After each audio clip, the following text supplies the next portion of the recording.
Kako bi izračunali še osne sile? Če si zdaj kar tole skopiramo.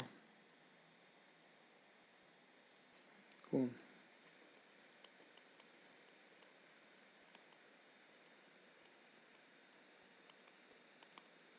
Ko smo enkrat pomike določili, kako dobimo notranjo osno silo oziroma napetosti, iz tele enačbe n od x je e a od x v črtica od x minus alfa delta t.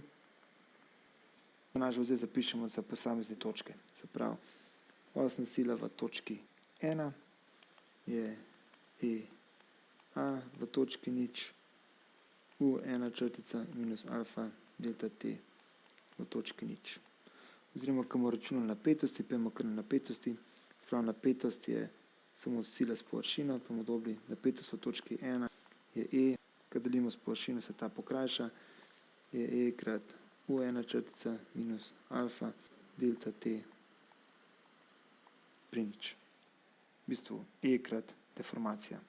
Pa še tole zapišemo v diferenčni obliki, dobimo e krat u2 minus u0 deljeno z 2h minus alfa delta t pri 0. Tako, napetost v točki 2 e krat u2 črtica minus alfa delta t pri h enako e krat u3 minus u1 deljeno z 2h minus alfa delta t pri h. Sigma 3 in pa tako naprej do sigme 6.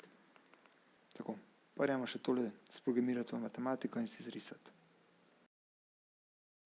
Sprogramiramo nadalje še za notranjo osno silo, pa kar recimo sigma, naredimo najprej vektor ničel,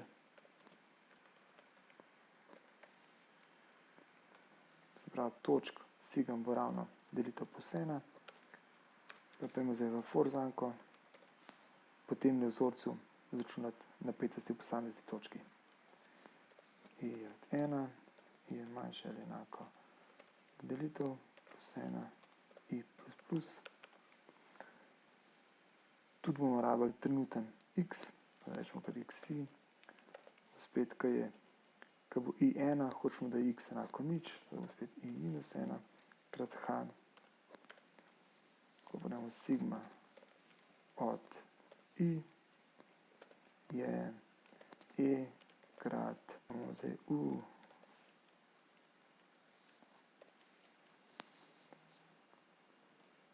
prav, ko bo i1, hočemo je do prvega, drugega, tretjega člena, se pravi tole od i plus 2 minus u od i, pa treba to prvi člen, deljeno z 2h. Smo zdaj tole sprogramirali, minus alfa delta t od xi. Tako, pa če že to zrišemo, mogoče kar kopiramo tole. Tebel xi bo enaki, tole imamo pa sigma, v bistvu od i.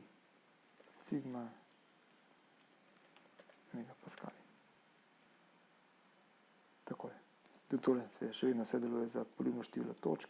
Če damo tudi tole recimo 100 točk, poženemo pomiki pa napetosti. Napetosti so tlačne, najvišje so pa v tem predelu, ker je prerez na maši.